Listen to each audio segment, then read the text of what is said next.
Hey everyone, welcome back to my channel. So if you've been following along in the news at all over the past few days, you might have heard some things that have been going on with the EDD. They had a hearing recently. I'm gonna break some of that down for you guys today. If you're new here, my name's Grady. So at this hearing, we learned a lot about some of the things that have been going on over at the EDD. And one of the main things that really stuck out to me and everybody else is that there was, over the course of the pandemic, there was $20 billion, $20 billion of money given away in fraudulent unemployment claims. So, $20 billion is such a big number, it's like hard for me to even wrap my head around. So I did some quick research of okay, if I have $20 billion, what does that get me? What can I buy with that? And so I'm gonna just read you a few of them, of stuff that I found. So you could buy 57 million Apple Watches with $20 billion. You could buy the island nation of Dominica. You could buy 80,000 tickets to space. And you could also buy yourself 4 Apple headquarters, which is pretty fantastic. So yeah, people are reasonably, pretty upset by this amount of fraud, but what they said is that they closed the fraud pipeline and that it actually could have been a lot worse.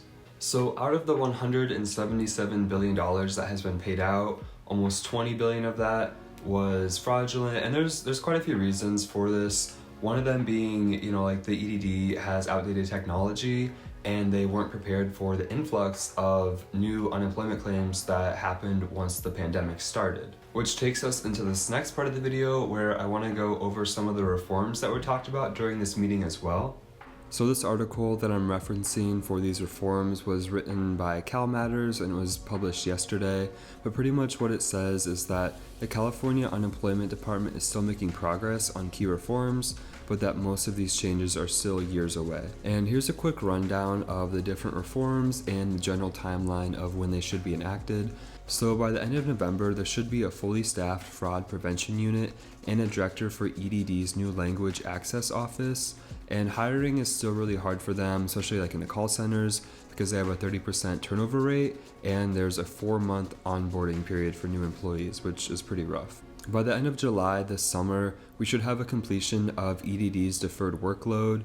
So the EDD in July began auto-paying some benefits to help clear the claim backlog, and now it has to retroactively verify hundreds of thousands of claimants' eligibility, and some of the interviews for these claims are scheduled 26 weeks out. That's almost 6 months.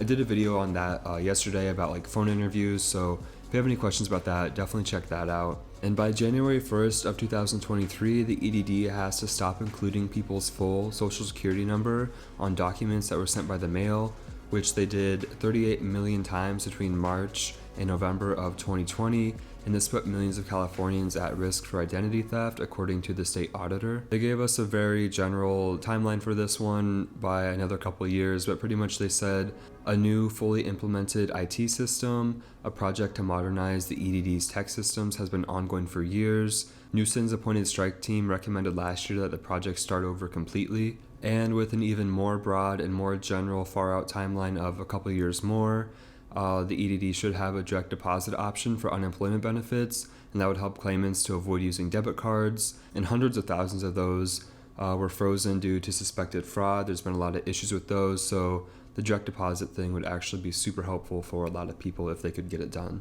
So hopefully, soon we'll see some big changes at the EDD. I know a lot of that doesn't really help anybody right now who's struggling to get their unemployment benefits, but hopefully soon we'll see some improvement with that. But that's all for now on that. Take care, guys, and I'll keep you updated with any changes as they come out. I'll talk to you soon. Bye.